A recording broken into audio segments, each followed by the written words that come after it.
On this episode, we're taking a look back at everything that made 2025 such a massive year for Disney, then turning our attention forward to what's coming in 2026 at Walt Disney World and beyond. Today's January 2nd, 2026, and this is episode 834 of the Main Street Magic Podcast. Jeremy and Rhonda are more than a little fond of Disney World, so they made this podcast to share it all with you. Reports and resorts, top 10 lists of all sorts, Main Street Magic's bringing it home for you. Hello and welcome to another episode of Main Street Magic. I'm your host, Jeremy Stein, and as always, I'm joined by my lovely wife, Rhonda. Hey guys! If you want to be part of the community and join the conversation, get the latest theme park news, as well as live streams from the parks and resorts, head to Facebook and search for the Main Street Magic community and ask to join. Make sure you check us out on the web at mainstmagic.com, as well as follow us on Facebook, Twitter, and Instagram at mainstmagic, and on TikTok at MSM Podcast. Planning a trip to Disneyland or Walt Disney World can be overwhelming and at times just downright frustrating. But don't worry, because Mouse Dining removes the frustration of booking Disney dining reservations, alerting you when they spot availability for your desired restaurant, date, meal, and time. Visit msmfriends.com to use this free service. And don't forget to hit the subscribe button so you can get brand new episodes every Tuesday and Friday. Are you ready for your bucket list trip? Our trusted partner, MEI Travel, will handle the planning so you can focus on the memories. They offer free vacation planning services and have nearly 20 years of experience creating memorable vacations. Visit mainstmagic.com/travel for a fee-free, no-obligation quote today. Happy New Year, everyone! Yeah. Welcome to the year of 2026. Wow, it's here. Mm-hmm. I'd say 2025 was quick, but it was not at all. I feel like it was a very slow year. Of course, anytime something's over, you're like, wow, that was quick. I feel like it was very fast. Really? I do. But I feel like I was more present, like you have said before. Mm-hmm. I feel like it was fast because in 5 short months, we will have a child that has graduated high school. Yeah, that I feel like these next 5 months are going to go very, very quickly. That's insane. Yeah. Before we start talking about Disney and looking back at 25 and ahead at 2026, with absolutely no spoilers, did you enjoy the Stranger Things finale? I'm going to give people the benefit of the doubt. It's January 2nd. If you haven't watched it in the 48 hours that it's been out or whatever, then I will question your true fandom. But in case you haven't, we don't want to give spoilers, but did you enjoy? Did you feel satisfied in the end? I really did. Yeah. Rachel and I were talking last night, of course, the group, me and you and Rachel. And I agree with some of the things she definitely said. Yeah. But overall, yes, I would say that I was satisfied. So, yeah, I think that's it. It's one of those things where we were talking with Lacey a little bit this morning, about expectations for something like that. And they're only set by social media and everybody else talking about it. So in a situation like this, I don't think anything can ever be perfect for everyone. But for me, it was about as close as it could be. So I was very happy with it. It is weird that it's over, especially because this is a show that our whole family watched. I binged the first 4 seasons with. I started to say your whole family, like. Well, I bet you and Kaylin had watched it, yes. and Lacey had watched it, most of it, Mm-hmm. and then last year, Kaylin and I binged the first 4 seasons. So when season 5 did finally come around, after a decade or however long it was, it felt like. I think it was we all 2 started years, watching that together. So. It's just weird when any kind of show like that, especially one that was such a phenomenon, comes to an end. So now we got to find something else, I guess. Yeah. So we'll see. But we're going to talk about 2025 at Disney, some of the big news and things that happened. We're going to look forward ahead, I should say, to 2026. Any standout moments for you from 2025 and us? I know the year ended kind of on a low note. For us, but the rest of the year was a pretty dang good one. It really was. It really, really was. The Poly Tower with Amy and Chuck was wonderful. Huge highlight. Yeah, with Rachel and it was relaxing. Like it was one of those where I'll often say or plan like, hey, don't want to do a ton, just kind of want to chill a little bit, and we really did a lot of that, which was nice. For me, one of my favorites from the year was our yearly. I know we missed 2023 in Fort Wilderness with the girls, and but to have our 20. I'm sorry, we missed 2024. To have our 2025 get back on track as kind of our yearly end of summer tradition, and we did the cabin, the DVC cabin with the girls and their friends, and brought dogs, and that was fun. That was one of my, I think, favorite times or trips from the year for sure. Mm-hmm. But we had a lot that I want to say a lot happened a lot did happen in 25, and a lot of it was in preparation for 2026 and beyond. The growth that we're about to see, especially at Walt Disney World over the next 5 years, is the biggest it's ever gone through. Wow. When you think about all the lands, everything that's coming. Yeah, that's true. It's really, really insane. And if anyone is still, sitting down and going, well, what's Disney going to do about Epic Universe? This is what they're doing. Right. Right. And so I'm really excited to talk about that. So let's start with one of the things that I know brought a tear to many, many, many people's eyes, even if it didn't bring it to yours, is the permanent closure of Muppets Courtyard. Correct. It is gone. They have started to strip the buildings. The Pizza Rizzo sign is down as of recently. They are starting this transformation. That's crazy. Into Monstropolis. I'll say this, and I know we're going to end up probably touching on some stuff now that we'll then talk about when we start talking about 2026. I love that we're getting a Monstropolis. I'm very excited for the hanging door coaster, for everything that's going to come here. Absolutely. I do hate when we have to lose something to get something. But a you lot of it always has to do with space. That's just a natural phenomenon. I feel like. Yeah, I mean that occurs all the time. Yeah, it does. And what I think is crazy is we start to talk about what else happened. Like, for example, Rock and Roller Coaster we know is going to be closing in 2026 to make way for the Muppets. But they just up and closed the pre-show. Oh. So the pre-show is gone. One day it was just gone. And so as they can start preparing. So my guess is that they're going to do a lot of work in the pre-show area because it's all covered up. You just walk through now. All the windows and glass are covered up, and you just walk through. So, I have a feeling they're going to do a lot of work in there that they can to shorten the amount of time that it needs to be closed. Because that will be very nice. When you go back a couple years and you look at Toy Story Land was coming, right, and Galaxy's Edge was coming, right, and when those came and they opened, you're like, all right, Hollywood Studios is done for a bit. What park is next? And they're like, oh no. Yeah. Hollywood Studios is not done. Right. So we had the closure of Animation Courtyard, Disney Play or Disney Dance Party. Of course, all of the Launch Bay area that needed to go. The arches are down. The arches are gone. That's so weird. Yeah. I don't know that I care for that. Yeah.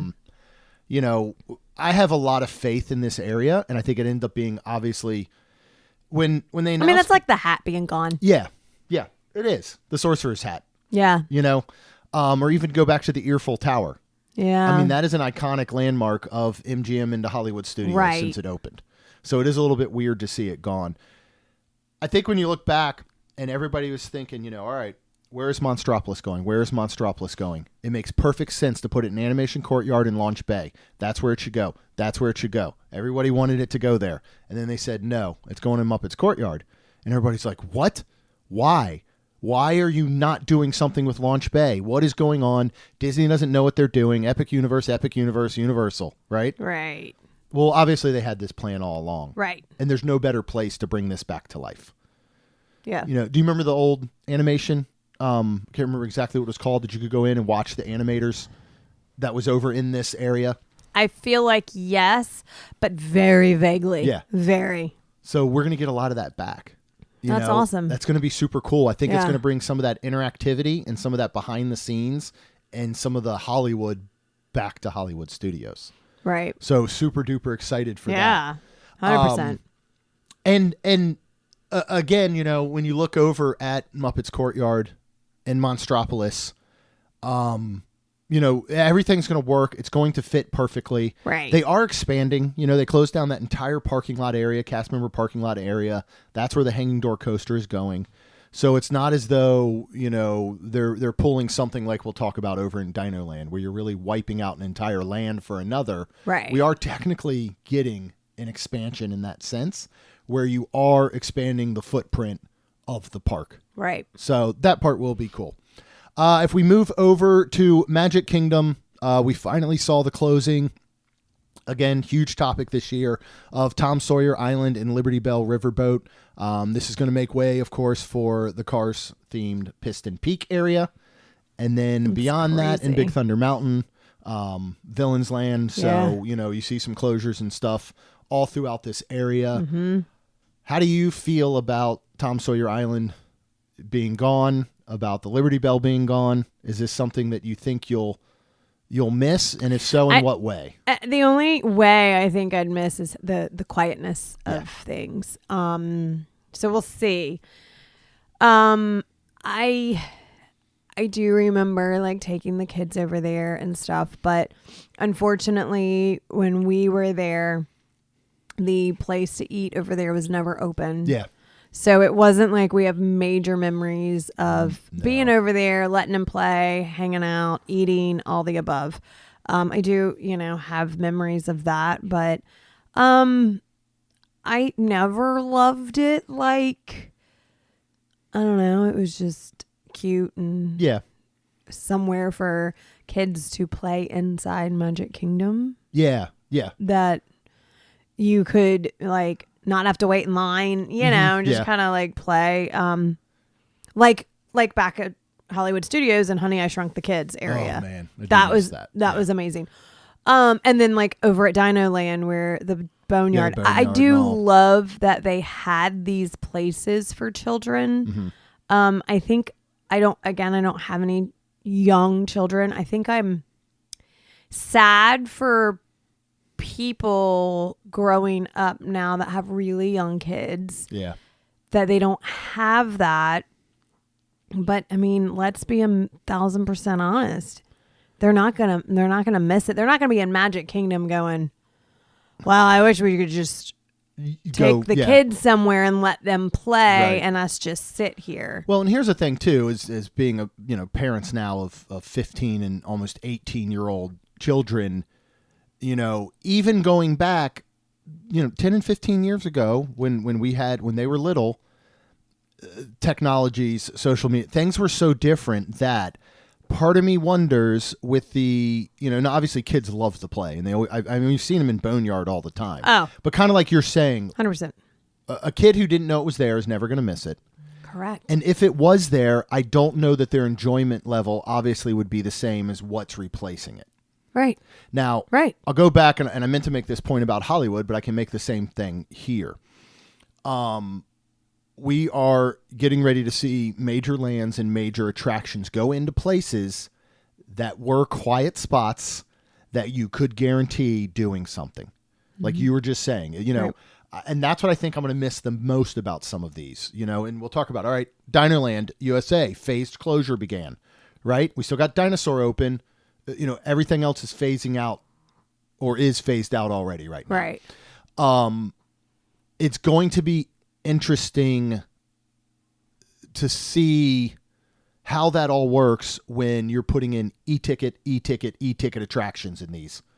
Right. You know what I'm saying? Because you knew you could go dine at Pizza Rizzo. Right. You knew you could go see Muppet Vision 3D. Right. Right? You knew you could wander around Muppet's Courtyard without it being nuts to butts. That's gone. Right? Yeah. You knew that you could go over and just walk around Tom Sawyer Island, or you could pretty much hop on the Liberty Bell anytime you wanted. Mm-hmm. That's gone for long standby lines and lightning lanes and virtual queues. You knew you could ride going way back. You could pretty much ride with a short wait Primeval Whirl. You knew you could take your kids and entertain them in the games, or take them on Triceratops Spin. You know you can easily get into Restaurantosaurus, right? Dinosaur never sees significant wait times. So like we're taking these areas now, and that's what you want. I mean, you want big time attractions. Right. But look what Epic Universe right now, right? Epic Universe doesn't have any small attractions that are kind of good people eaters that can just guarantee you get on right in a good except for Monsters Unchained somehow. best ride in the whole park, and it's like 15 minutes all the time, pretty much. But still, it's the same thing we talked about Epcot and Grand Fiesta Tour, right? Why don't they put in Coco? Because we need Grand Fiesta Tour. Right. Like right now, we kind of need Journey into Imagination, right? Oh, yeah. We need Living with the Lands. Yes. We need rides that are guaranteed. And all of that is gone now. Because it's parks. going to happen. The same thing at Epic is just people are going to just stand in these long lines and complain. Yeah. And it's just going to be hard. I mean, you know? And that's where I wish that we could get expansion and addition. Like, again, if you didn't have to lose Muppets Courtyard to gain Monstropolis, you could have both in a perfect world. Right. That is what would be ideal. Right. Obviously, we can't have that. While Disney World is blessed with land size, it doesn't mean they can just go putting stuff wherever the heck they want. And you know what I mean? Like, and especially when you look at a Magic Kingdom, I'm very interested to see what happens with the train and what happens with Villains Land and how those are incorporated. And are we going to stay inside the train still? Like all of that will be very, very, the train tracks and stuff, the way the Magic Kingdom was originally designed. So that part I think will all be very interesting. I'm excited for all of it. Yeah, absolutely. But it is going to be interesting to see how it works. And then going back to Tom Sawyer Island and Liberty Bell, the first thing you said is you're going to miss the quiet. That's what I'm most worried about is the aesthetic and the quietness of there. Right. Because it's going to be odd. And again, I have full faith in Disney and the Imagineers. Oh, 100%. But it is going to be odd if you're standing in the queue for Haunted Mansion and you're hearing engines revving. Yeah. I wonder what they're going to do about that. Because, if they're, I just really even wonder. that aesthetic of looking out from the queue of Haunted Mansion to Tom Sawyer Island in the woods, in the river coming through, Rivers of America. That part would be interesting. Walking through Frontierland along the riverbank. Yeah. Is going to be interesting. Now it looks like from, the artist Are they concepts. taking that out? Well, from the artist, the river's gone. Well, I know that, but I from mean the artist concept walking... work with Piston Peak, there are going to be a lot of water elements still involved. And it's the whole reason they're doing Piston Peak and not Cars Land. Piston Peak at least will be an outdoorsy, woodsy, hopefully, Piston Peak, Frontierland, Big Thunder Mountain, Splash. Like, hopefully they all are going to incorporate Tiana's. Well. Yeah, Tiana's. Oh my gosh. So again, I have all the faith in the world. My biggest fear is kind of that noise factor, and Magic Kingdom more than any other theme park that I've been in. And you could count obviously Disneyland in there. You could count Epic. Does the lands where when you're in it, it is though it's the only land that exists. And I'm afraid that this is going to start to blend Liberty Square into Piston Peak enough that maybe we don't see that line drawn anymore. And again, I got faith. So we will see what happens. Yeah, we will. Let's talk about some stuff that was new this year. Because again, people act like Disney doesn't do anything. They have one big project a year or something. And yes, often that's true. We're going to see a land opening every year for the next several years. Right. But this year we got the Beacon Barrel, of course, opened over at Magic Kingdom.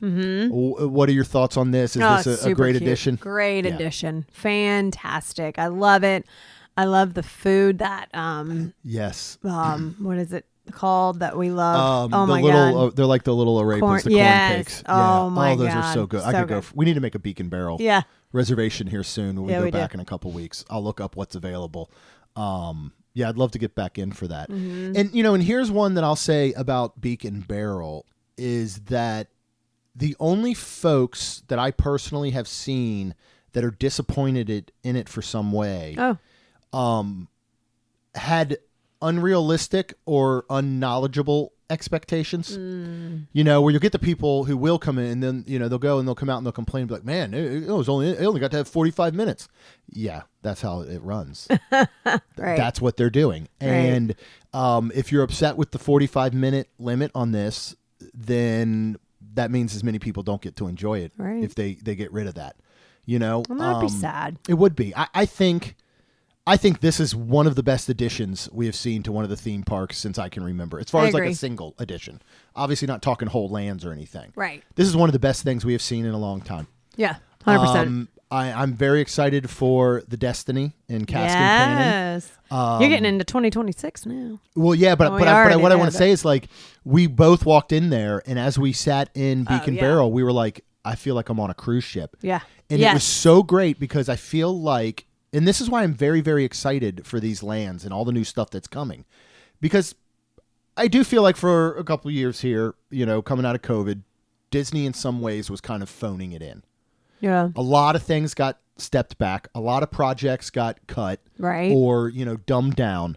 And by seeing something like Beacon Barrel, because we saw them putting so much attention into the cruise ships, the Treasure and the Destiny. Right. And we're sitting there looking at these going, why can't we have that in the parks? Right. And Disney was like, you can. Here's Beacon Barrel. Right. So the fact that they're taking what they've spent the past several years and all of that they've put into the cruise ships, and they put that same attention to detail inside Magic Kingdom, makes me so hopeful about what's coming. 100%. Geo 82 Yep. debuted at Epcot. Thoughts? Good addition.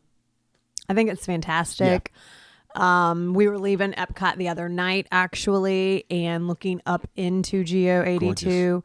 Just gorgeous, beautiful. I want to go back at It's night. so cool. Yeah. Yeah, so cool. I'd like to do that too, to like look out over. I think that I hate to say it like this, and this is my age, I feel like showing. I love that it's 21 and older. Yeah. I do. Yeah. I really do. I think each park should have one. I do too. I really, really do. Especially for those people that like look at me that don't have kids as well, that are Right. older and are like, oh my God, like there's so many kids, you don't get tired, Yeah. And I mean, again, same with the cruises, like, oh, there's so many kids. And I'm like, oh, honestly, I don't even think about it, but it is just something where I don't think about until it's there. And then I'm like, oh, wait, Yeah. wow. So I think that, yes, every place should have it. I mean, every cruise does. Right. Every cruise has the 18 and up lounges, and they are wonderful. And here's the thing. Disney is not just for people with kids. We know this. Yes. As Disney fans and Disney people, and you guys listening, you know this. A lot of people don't. Right. A lot of people probably go, why would you have a 21 and up lounge? Yeah, aren't there a bunch of kids? Yeah. That's why there is one. Right. So you can get away from them because, Right.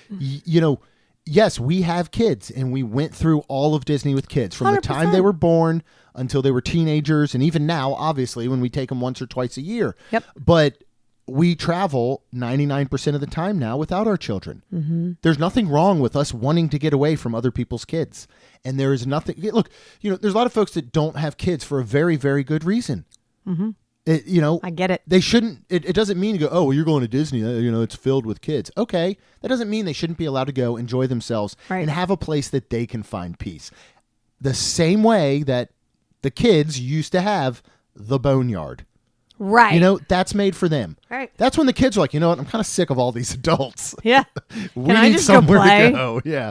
Yes, you can. So I think it's a great addition. I think it has potentially the best zero proof cocktail on property in the Manhattan in the morning. Yeah. And I love that. And that's what I would like to see more in 2026. Yeah. And we are seeing it start to go a little bit more across property, and as less and less people are drinking, we will see more and more of it. The food there isn't my favorite, but there are some great options. It is the best charcuterie on property, in my opinion, there. So I really, really do enjoy this spot. It's not one that you and I are going to go to a lot because it is still very much centered around a drinking culture. Right. That's what it's made for. Correct. And that's awesome. Yep. And again, folks need that. Yeah. So I think it is such an outstanding addition. Test Track reopened, all kinds of updates. Good addition. I love Good it. updates. Again, because I feel like it's not your e-ticket, whatever you call it, attraction. It is literally like living with the land. It's great. It's a people eater, and that's what it needs to be. Yeah. I loved it. I would like to go back and ride it over and over like I do the land. But again, it is one of those where until it kind of gets probably a little lower. It still has to settle in. It does. I mean, It has obviously to it still settle has in a some little bit. high wait times because it's Yes. still pretty new. I This like is it. like, 1980s Epcot called and they wanted their rides back, and Disney delivered. Yep. Love Test Track now, to me, is what Epcot was built on, even down to the onboard navigation. When I hear that voice, it literally takes me back, and it's so nostalgic. And what's cool about stuff like that, and again, I love to see the parks constantly evolve. Mm-hmm. But there's such a part of me that wishes. Now, we got to experience Epcot in the 80s as kids. Right. I would love to experience Epcot in the 80s as an adult. You know what I mean? Yeah, that's that's the only thing as I think about it. Like, yes, I love to see the parks evolve. I love this and this, but I wish that I could experience certain things at other ages. Mm-hmm. You know, like if right now they built a Honey, I Shrunk the Kids playground, I'd be like, this is pointless. I don't care about this. I'm so glad I got to experience it when I was younger. Yeah. And I got to enjoy it as a kid. You know what I mean? But it's still cool. Oh, it's still amazing. But I'm saying, it would be cool for... if you could pick and choose the way you got to experience things now. You know, I mean, we were adults and we got to experience things like the Backlot, tour and Backlot tour, and we got to do Lights, Motor, Action, and all of that. We were just talking about that last night with Tina, and we were. If anybody knows the name of it, reach out. It was where it was at MGM Studios, and it was you got on a boat, and there was people watching, because I remember this very, very vividly. I thought that was part of the original Backlot tour. And it was like they were filming a movie. It was like they were filming a movie. Filming a movie, and a boat was in crowd.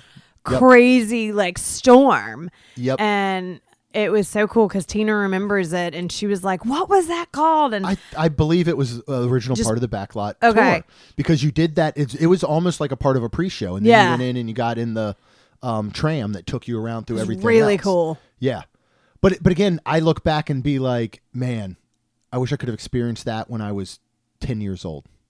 Yeah. You know what I'm saying? And I didn't get a chance you to. Didn't? So, okay. Yeah. So it's now I was a teenager because we went to, for our senior trip in high school, we went to Disney, and our friend Tommy was selected to do that part. Right. And they filmed it, and then they showed the replay, and it looked like it was out of a movie. So but you cool. got to see. Yeah. And I remember it very vividly. And planes kind of flew by and shot the water, and it's, bullet things splashes came out of the water, and there were explosions, and there was all kinds of stuff. Yeah, to think about if having done that if I was 10 years old instead of 16, 17, that would have been super cool. Yeah. All right, we got Disney Starlight Dream the Night Away parade opened, the brand new nighttime parade, lit up Magic Kingdom at night. Oh, so good. We just needed something again at night, and it is stunning, gorgeous, jaw-dropping, all the above. It's just absolutely wonderful addition. It is. It really is. And again, they did a good job. I think Disney is starting to realize that the nostalgia part is very important for folks, because again, we're the generation that grew up on Disney parks, in the sense that, when you look at the height of kind of Magic Kingdom, I know it opened in 71, but, we're born in 79, and then Epcot opens, and then Hollywood or MGM Studios comes along. We kind of grew up on this stuff, so we have a lot of the nostalgia. And it's a lot of the things that keeps people complaining when they close stuff. Right. But Disney is finding ways to bring it back with Test Track, with Starlight. Mm-hmm. It's not the Main Street Electrical Parade, but it has the nostalgia, and it has the touches and the pieces of it that make you remember, while also bringing it to a whole new generation. Absolutely. It's just like when they remake movies. Yeah. They didn't make Starlight for us. Right. And then listen, all these people that have seen Starlight, and then if they go on YouTube and go back to the Main Street Magical Parade, Main Street Electrical. Yeah. They're going to be like, this is dumb and old. They're not. But maybe you are, but most people are not. But I'm saying, but I didn't want the Main Street Electrical Parade back. I understand that, but I'm saying that's how movies are. Oh, yeah. I've watched a movie and I've been like, oh, I need to go back and watch the old one. I see your point. And I'm like, this is not that great. This is stupid. Yeah. I'd rather have this one because it's shinier, it's prettier, it's this. That's what Disney's doing. Yeah. But while still touching on part of those nostalgia. And again, like you said, it's not for us. Yeah. But The next thing. Zootopia. Yeah. There you Zootopia, Better go. Together, Yep. debuted this year, back in November. The best I can compare it now that I'm going to compare it to is Country Bear Jamboree, right? Yeah. And you know, the fact that I loved It's Tough to Be a Bug. Yes. And it tended to be a fairly full theater. Mm-hmm. I feel like it did well. But kids in a lot of generations younger than us aren't connecting with it the same way we did, who grew up on A Bug's Life. Right. Right? So you go, whatever your thoughts are, I don't care what you personally think of it. You go and you sit in the back row of Better Together and you watch every other person in that theater. Mm-hmm. And if you pay attention to that, you're going to walk out of there going, that's why Disney did it. Same way with the whole, remake and refurb of Country Bears. Right. Anytime we've gone into Country Bears now, it's full. It is filled with people from age. It's like Legos in there, from 0 to 99. Yeah. Sorry, Dick Clark. And everyone in there is singing along, and they're laughing, and they're clapping. It's the same thing with Better Together. Dick So I Van think it was a Dyke. great. Well, he turned 100. You said Dick Clark. No, Dick I'm Clark. No, isn't he's long he gone. Listen, it has been. We're in the wormhole right now of the year, which is between the kids getting off for Christmas break and them going back to school, where I don't know what's going. I kept last night when Tina and I were talking before you got there, like my brain could not distinguish between July 4th and New Year's Eve. It just something about it, and I kept mixing them up, and I kept whatever. And then we watched Dick Clark's Rockin' Eve last night. But yes, Dick Van Dyke can no longer play Dick with Van Legos, Dyke. and that's sad. Or enjoy Together, apparently. But, no, I think it is. Do I love the show more than It's Tough to Be a Bug? No, I don't.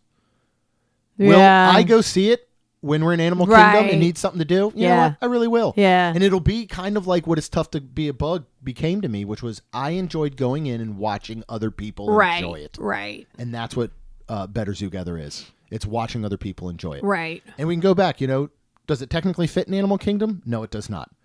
Would it be Joe Rohde approved in the sense of what it is and where it is? No, it would not.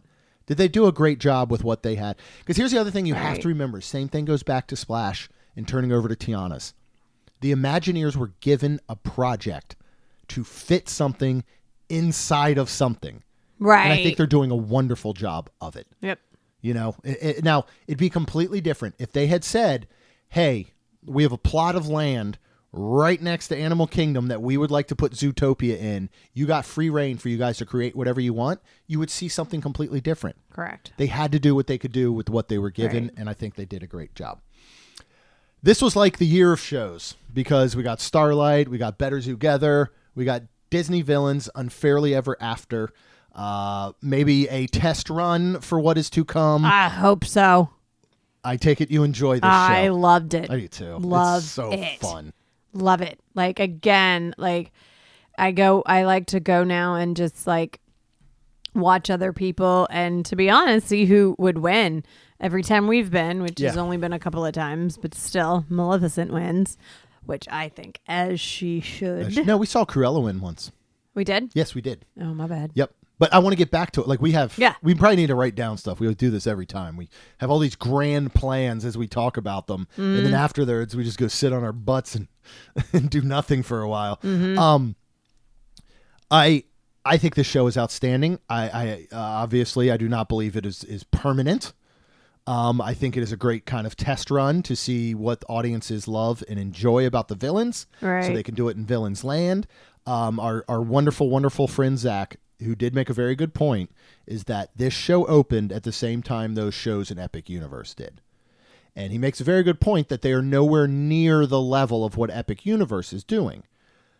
What I will say to that is because I don't feel this is permanent. Right. Now, if this show is still around in 10 years, then I'll come back and go, hey, I was wrong. It is kind of permanent. But I think it was one of those where, again, they had a task. They gutted the Lightning McQueen thing, right? Built a whole new stage, seating, came up with a whole new show. It is gorgeous in there. It is very, very well done. If a show like this ends up in Villains Land, I think we will see it on a completely different scale and level that is so much grander and will be more to that level of what Epic Universe is doing with their shows, like the Untrainable hope so. Dragon and the Cirque show over there. Yeah. The Arcanu, Cirque de Arcanu. So yeah, that's kind of what I feel. Now, that does bring us to Little Mermaid, A Musical Adventure, which was updated. We need to go see it again. We do. Because we only saw it once. Yeah. And that's a lot of times it's a second bite situation. Yes, it is. So The I first don't think bite we wasn't should. the best? Right. So we'll say that. Yeah. The first show we watched, we just felt, but we need to see it again, and then we'll, come back to that. Yeah. Put a pin in it. Now, yeah. Now, this one I will say, this should be here for quite some time. And if you were to go from this show and then immediately be able to walk out the door and walk into either of those two shows over at Epic Universe, you would be like, okay, you lost this battle, Disney, big time. Yeah.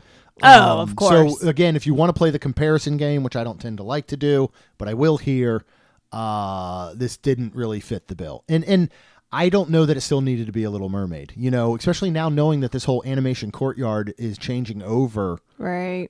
I'm kind of like, we waited forever for something to come back here. We probably could have waited a little bit longer, and you have done some other kind of stage show that was going to fit within the animation courtyard thing that's happening. Right. So we'll just say that part about there. This year, Disneyland Resort kicked off its 70th anniversary, which is insane. We won't get a chance to go out and check it out, but I've loved seeing everything that they're doing. One of those things included the Walt Disney A Magical Life stage show, the tribute to Walt Disney with the Walt Disney animatronic. Oh, yeah. Which, say what you will about it and maybe some of the views you get, depending on where you're looking at it from or the video that you see online. Again, Imagineers were tasked with recreating basically a living, breathing icon. Right. One of the most well-known, recognizable figures in American history, probably. That's a tough task. Yeah. 100%. Now, when he comes to Carousel of Progress, I will be interested to He see. is? Yes. So when he comes to Carousel of Progress, I will be very interested to see if this is going to be a cut and paste, or if they are going to say, hey, here's some things we could tweak. Here's a couple things. Is he going to be the main guy now? No, it's going to be, you know how right now you sit in that opening and that's where it's going. So it will be opening. It will be Walt Disney himself, air quotes, opening Carousel of Progress for you. So that's going to be super duper cool. And I'll be interested to see how that looks because we've not gotten to see, obviously, the one in Disneyland in person. All right. Also, they premiered this year. We got Frozen Lands opening all over the place overseas. Not getting. When are we going overseas? Yeah. Maybe that's our look ahead. It's not. Walking Olaf animatronic that was I revealed. want one of those. Looks incredible. I haven't seen it. Why didn't you show me? Because I don't know. I'll show it to you after this. But those are the types of things as we start to see, in some of the international parks. Now, a lot of these are almost impossible to bring to Disney World because of the crowds and just the way it is. Same things. We don't have the roaming characters the way Disneyland does. Right. It was super cool to walk through Galaxy's Edge on Jollywood Nights and see those little droids, that was were cool. walking around. Cool. But it's very hard to pull that off on a daily basis. Right. But it's just exciting to see the technologies that are coming and that they've been presenting. And then finally, one of the big things this year, was at least a huge surprise to me, was the new Disney theme park announced for Abu Dhabi over in the Middle East. That is going to be super interesting to see this come together. This is Disney basically leasing and lending their IPs and name. And That's also crazy. they got a couple bucks over there. So the budget is going to be very interesting because I feel like their spending can almost have no limit. And so what they'll be able to do will be insane. Yeah. But I still believe, when we see things like this stuff going to international parks, and we'll talk about it here in a minute when we look ahead to 2026. And a lot of times we sit back, and the phrase is always, be fair to Florida. Why can't Florida get that? Why can't Florida get that? Well, in some cases, it's all preparation for what Florida may get. You know, so I enjoy seeing the technologies and the advancements made in some of the overseas parks with the hopes that it's something that's going to come to us eventually. So let's look ahead to 2026. Kicking off, something we have dates for is Epcot Festival of the Arts, January 16th to February 23rd. We will be there for opening day. I know we missed basically International Festival of the Holidays completely. It was the first festival that we've missed. I know we got to stop in that day. But I started to say, we got to see and we got to get but we some didn't get cookies. We didn't get to do the foods. We didn't get to be there within the first opening weekend.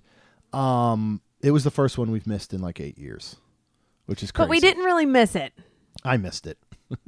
Because like there was no good merch. So, I mean, at least okay. Well, let's say if we air quote unquote missed it, it was the one to miss. I will agree with that. Because I passed by all the merch. There was nothing that I wanted. Nothing. Yeah. But I'm talking about being there for that opening weekend, the joy, the excitement, the trying all the foods, trying the new foods, seeing the different, that's okay. It's fine. I'm just saying. But we will be there for Festival of the Arts. Yeah. So super excited. It's my favorite festival. Yeah. It really is. Out of all four, it is my number one now. Okay. Yeah. I love it. So I'm very excited for that. Speaking of the incredible animatronics that we see overseas in their frozen lands, in their frozen rides, and being fair to Florida, guess what? They are. Yay. Because coming up in February, we are going to see the refreshed projection-less faced characters. Wow. No projection faces. Okay. No weird like, hey, did you tan your whole body except for your face, Anna? Like, what's going on there? Right. We're going to get those incredible animatronics that we see overseas. So I'm so excited for that.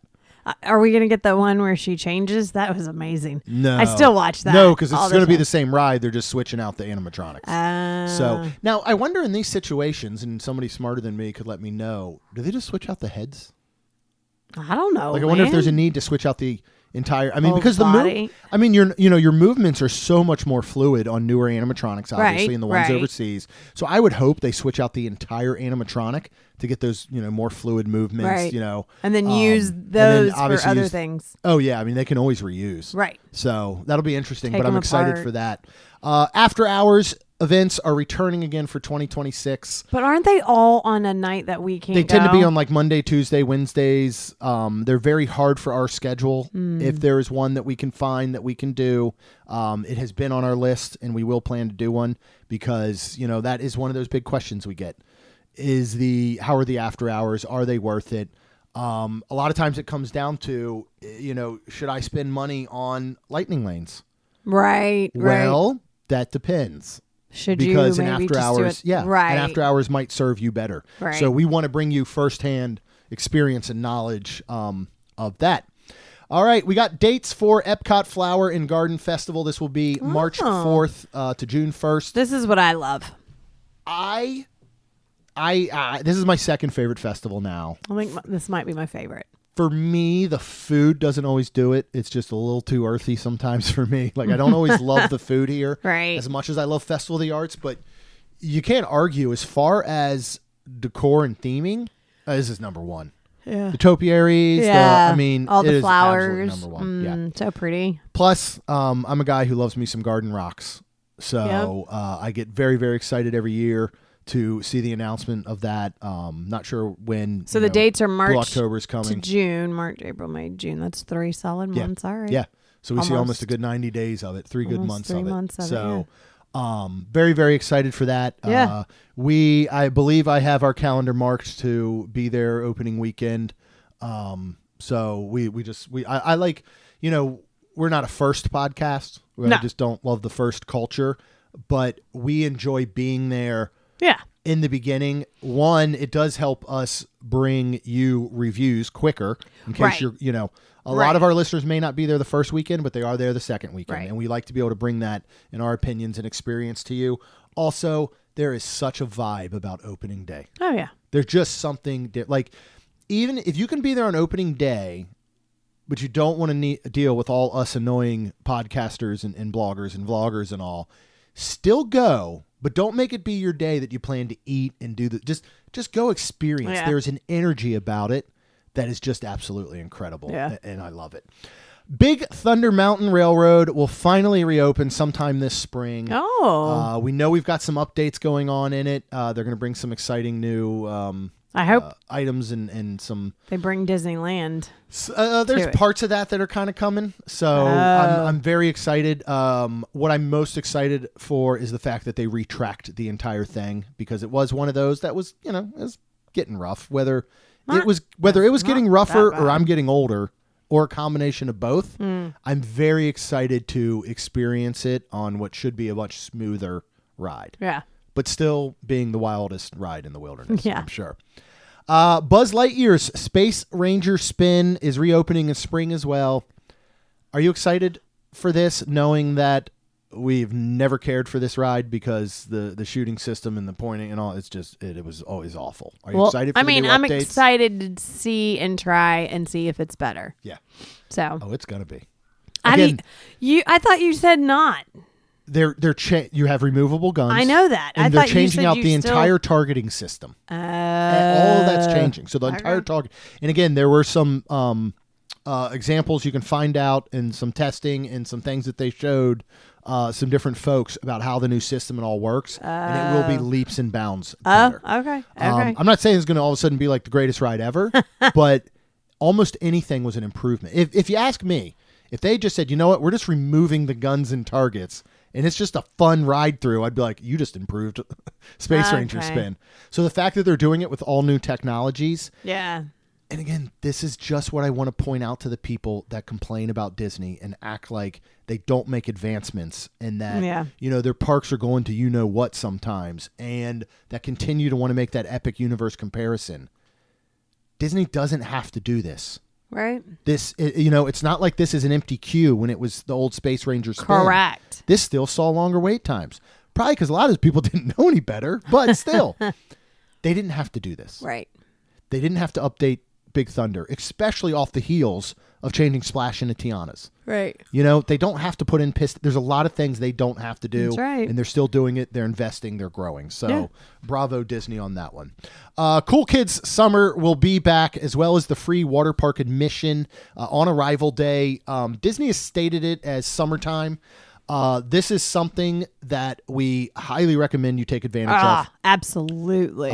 Even as folks, we're getting ready to renew here in a couple weeks. Yep. I guess we'll talk about the water park upgrade. If we're going to do what we did last year, not get it, and then 2 months later add it, or if we're just going to get it from and the then beginning. did we even go to the water parks? I would have to look back at a calendar or something. Yes, we got our money's worth. I know that much. Okay. But we take advantage of it by bringing the kids or their friends, That's true. We can go ahead and get a hotel reservation, Yes. For us and the girls. If they each want to bring a friend, we'll get, a larger room or get 2 rooms or something. And then we go down and we enjoy the water park for that day. Yeah. And if all we do then is stay the night and we come home the next day, it's worth it. Yep.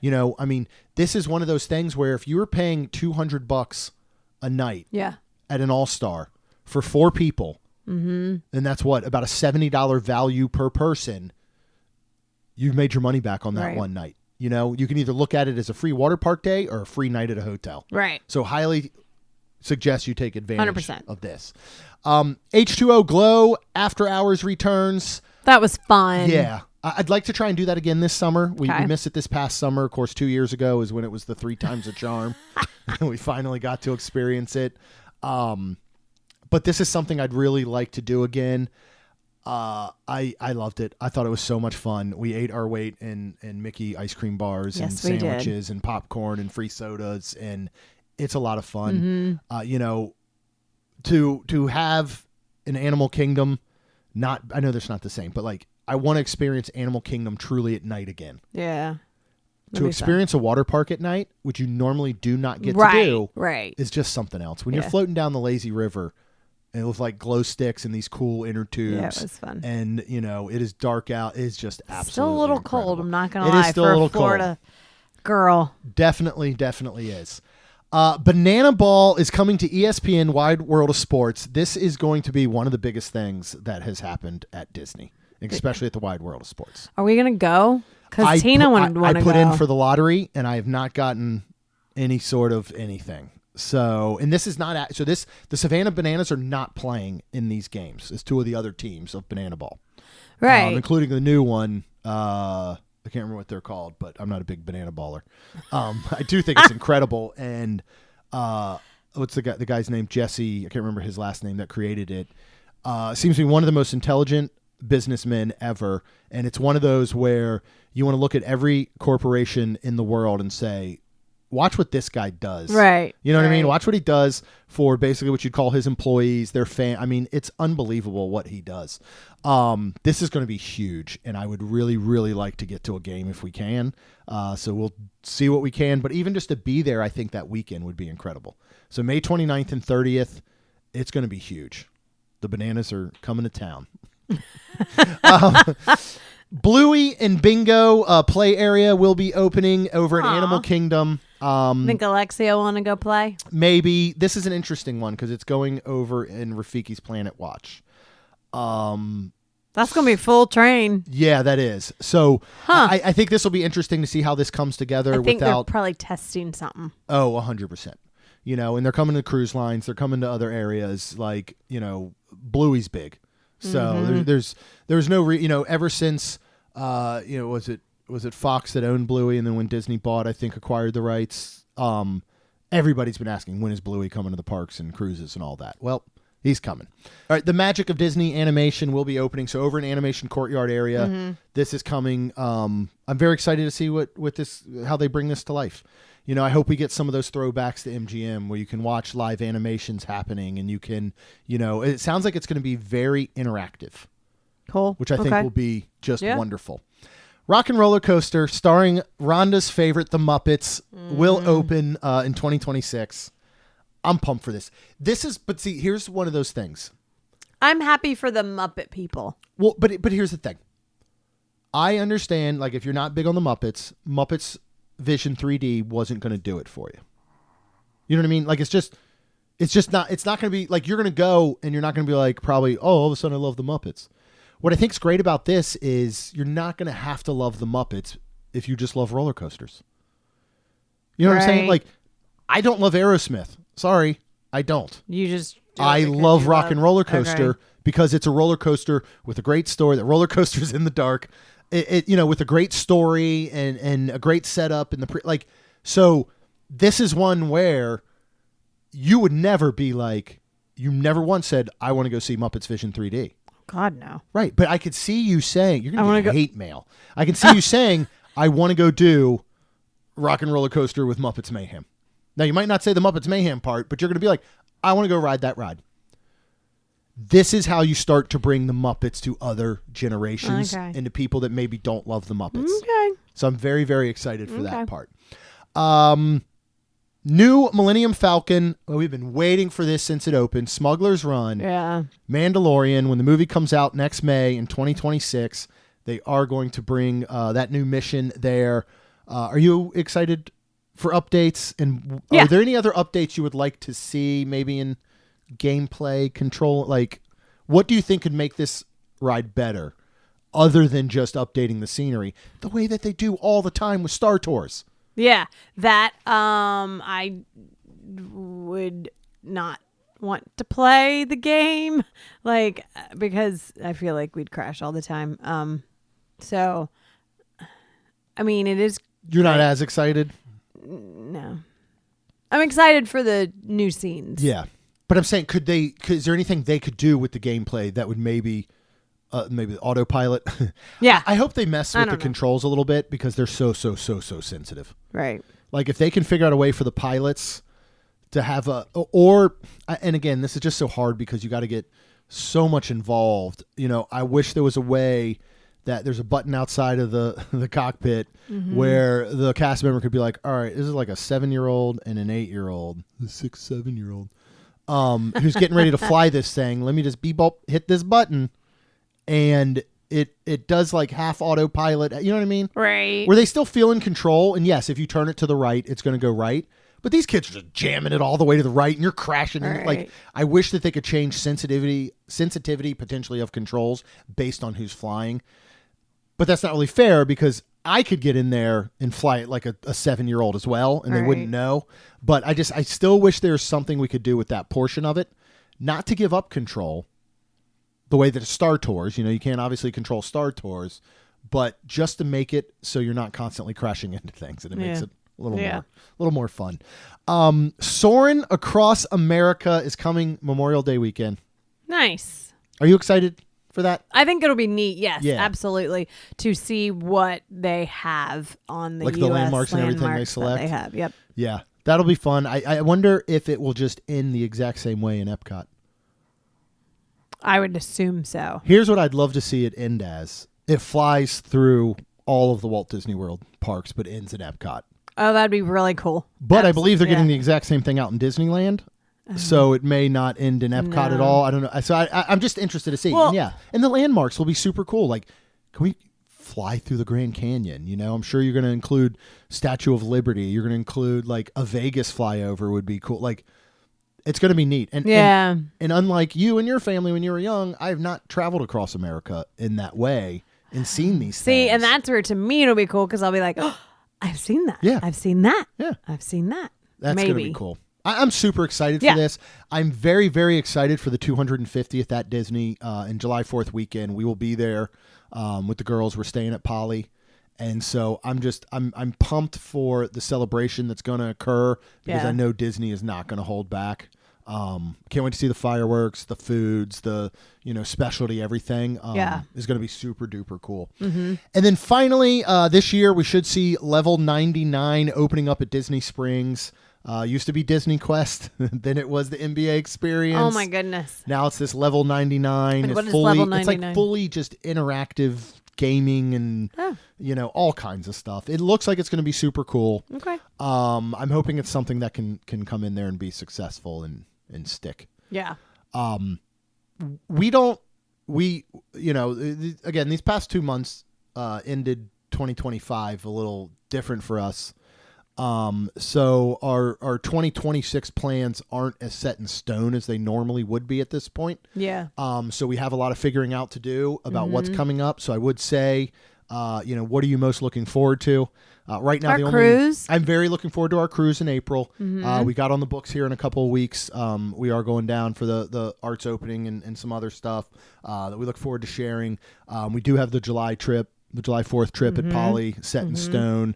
And some other things, that we're looking at, but very excited to check all this stuff out. Of course, we will bring as much of it to you as humanly possible. So if you want all that, you got to go out on social. Go ahead and follow, all that good stuff at Maine ST Magic. You can find us online at mainstmagic.com. We have a Festival of the Arts shirt you're not going to want to miss. So make sure you go check that out at mainstreetshirts.com. Finally, subscribe. You get brand new episodes every single Tuesday and Friday. And Rhonda and I would be so very thankful if you could please leave us a rating and review. Because it helps our show grow. That's all we've got, and we'll see you real soon.